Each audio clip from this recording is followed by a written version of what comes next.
Hallo en welkom by The Answer Series se natuurwetenskappe video's gebaseer op ons studiegidse. In hierdie video gaan ons kyk na materiale wat statiese elektrisiteit versamel en hoe daardie elektrisiteit ontlaai kan word.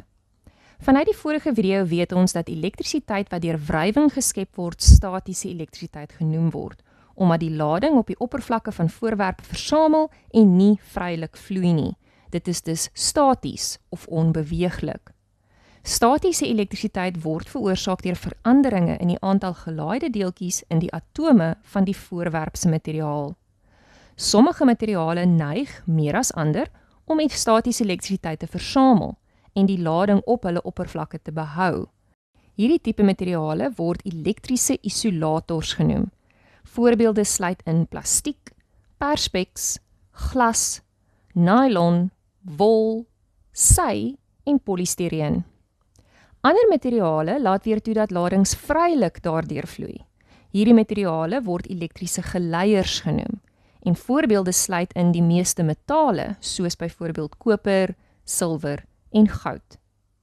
Vir statiese elektrisiteit is ons fokus dus meer op elektriese isolators, materiale wat geneig is om statiese elektrisiteit te versamel en die lading op hulle oppervlakte te behou. Die statiese elektrisiteit wat op 'n oppervlak of materiaal versamel, kan uiteindelik ontlaai of afgegee word en ons noem dit statiese ontlading. Hierdie tipe ontlading vind plaas wanneer twee verskillend gelaaide voorwerpe aan mekaar raak of naby aan mekaar is. Elektrone word vinnig tussen die twee voorwerpe oorgedra wat 'n ligte elektriese skok veroorsaak of selfs 'n vonk wat jy sal kan sien, veral wanneer die lug droog is. Nou die eerste voorbeeld van statiese ontlading waarna ons kyk, is wanneer jy oor 'n mat loop en dan aan 'n metaaldeurknop raak. Wanneer jy oor 'n mat loop, vind daar wrywing tussen die oppervlakte van jou skoene en die matvesels plaas. Meeste matte word gemaak van wol, nylon of 'n ander sintetiese materiaal wat dus tipies elektriese isolators is. Elektrone word vanaf die mat na jou skoene oorgedra wat dan 'n algehele negatiewe lading op die oppervlakte van jou liggaam skep. As jou negatief gelaaide hand nou naby 'n neutrale metaal deurknop kom en jy daaraan raak, sal elektrone vinnig vanaf jou vel na die metaal deurknop beweeg om die verskil in elektriese ladings te probeer neutraliseer. Hierdie vinnige beweging van elektrone veroorsaak dan die ligte elektriese skok wat jy ervaar wanneer jy aan die metaaldeurknop raak. Weerlig is 'n tweede natuurlike voorbeeld van statiese ontlading wat in die natuur voorkom. Wrywing tussen die deeltjies in reënwolke verander die verspreiding van elektriese lading binne in die wolke en dit veroorsaak dan dat die ladings skei. Die positiewe ladings versamel aan die bokant van die wolk en die negatiewe ladings aan die onderkant.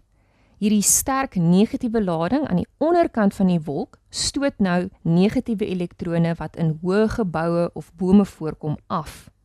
Dit veroorsaak dat die bokant van 'n gebou of die bokant van 'n boom nou meer 'n positiewe lading verkry. So daar is nou 'n verskil tussen hierdie twee areas se ladings, negatiewe ladings binne in die wolke en positiewe ladings in die geboue of bome daaronder. Wanneer die versamelde ladings in die wolke te veel opbou, vind daar 'n skielike en vinnige statiese ontlading plaas. Elektrone spring dan van wolk tot wolk of vanaf die wolk na die hoë struktuur op die grond en dit is dan die blitse of weerligstrale wat ons sien. Dikwels verhit hierdie vinnige vloei van lading ook die omringde lug. Die lug sit vinnig uit en skep 'n massiewe skokgolf wat die harde klank van donderweer veroorsaak. Sleutelterme vir hierdie video sluit in elektriese isolator, elektriese geleier en statiese ontlading. Check out the video description below for practice questions from our study guides. If you found this video useful, give it a like and subscribe to our channel so you don't miss any new episodes. Follow us on Instagram or Facebook to stay on top of the latest TAS news and launches. So that's it for now from The Answer Series, your key to exam success.